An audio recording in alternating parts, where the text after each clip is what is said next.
98.9, Centre, 97.3, Est-Ouest, 91.7. RM1, it's 9 o'clock.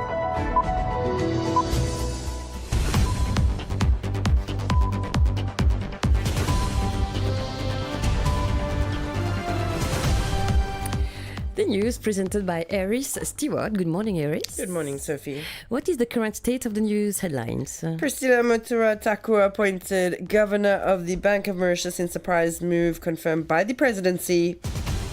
National Arts and Culture Convention advances master plan and revives push for the long-awaited status of the artist bill. Chamarel residents decry years of infrastructure neglect and transport woes as MP Arvin Babaji promises action. Mauritius welcomes the African Asia Pacific Choir Games, transforming the island into the world capital of choral singing. Donald Trump's autism claims about paracetamol prompt scientific pushback and health ministry reassurance in Mauritius. In world news, Madagascar's capital plunged into unrest over power cuts and water shortages as authorities impose dusk to dawn curfew. And in sports, Mauritian para-athletes set for World Para-Athletics Championships in New Delhi despite team change due to injury. The news broke yesterday. Dr. Priscilla Matura has been appointed governor of the Bank of Mauritius for a 3-year term. She will take office as from Monday, September 29. The appointment of Priscilla Matura is, it must be said, a major surprise. Her name had not been mentioned at any point among the potential successors to Ramasitanen. Ramsamy Chinya, meanwhile, has been confirmed as the second deputy governor, replacing Gérard Saint-Pierre. These designations were confirmed in a communiqué from the Office of the President of the Republic at around 2:30 p.m. More details with Didier Rose in this report voiced by Yassine Denmamot. After recent upheavals, the Bank of Mauritius is looking forward to better days with these two appointments.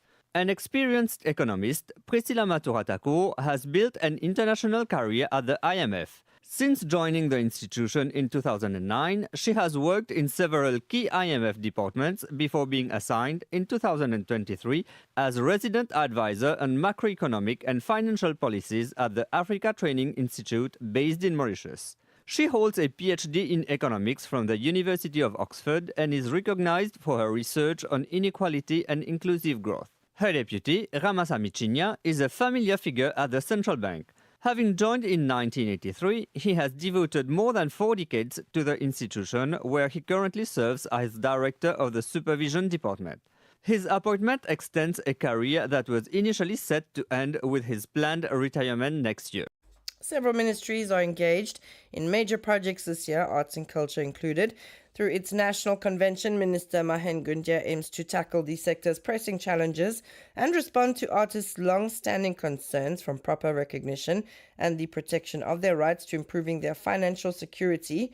During the 6th workshop held on Wednesday, discussions centered on shaping a comprehensive master plan and advancing the long-awaited status of the artist bill, a crucial piece of legislation to better define and safeguard the role of artists in Mauritius. While many welcome the government's renewed commitment, voices from the artistic community stressed the urgency of action. Some artists highlighted the immediate need to pass the status of the artist bill, while others underlined the responsibility of national radio stations to promote and broadcast more local music. The National Convention will resume on October 13 with a workshop focusing on the events industry as the ministry continues shaping policies to strengthen and professionalize Mauritius's creative and cultural sector.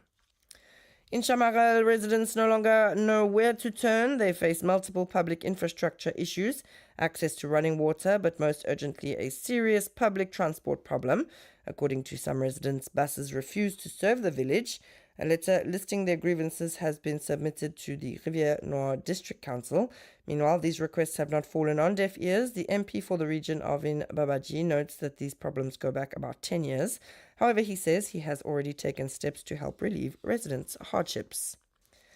For nearly a week, Mauritius has become the world capital of choral singing. From September 27 to October 5th, the island will host the African Asia Pacific Choir Games. The opening ceremony will take place this Saturday at the Côte d'Or National Sports Complex.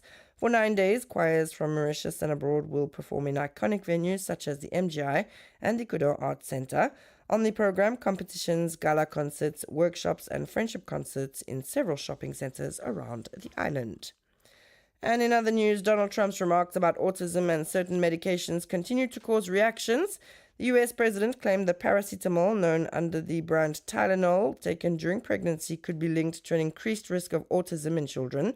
In Mauritius, the Ministry of Health seeks to reassure the public paracetamol poses no particular issue when used appropriately.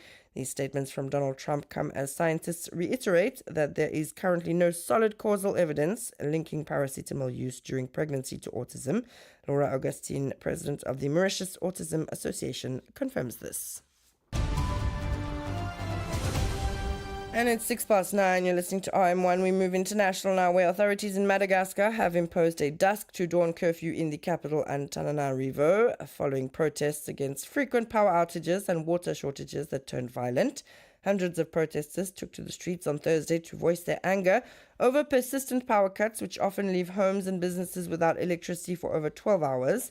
Police used rubber bullets and tear gas to quash the demonstrations. The protesters barricaded roads with rocks and burning tires, and by Thursday afternoon there were reported incidents of looting at various retailers, appliance stores and banks across the 1.4 million strong capital. Several stations for the country's new cable car system were also set on fire. Local media reported that 3 homes of politicians known to be close to President Andry Rajoelina were also attacked by protesters. Authorities banned the demonstration on Wednesday, citing the risk of public disorder, and police patrolled the capital in large numbers from early Thursday. And finally, in sports, Mauritian para-athletes are returning to the international stage at the World Para-Athletics Championships, which will take place from September 27 to October 5 in New Delhi, India. More than 1,000 para-athletes from around 100 countries are expected at this event, to be held at the Jawaharlal Nehru Stadium. Mauritius will be represented by a team of 11 para-athletes instead of the 12 initially announced. Rodrigan athlete Brigila Claire will not be making the trip due to injury.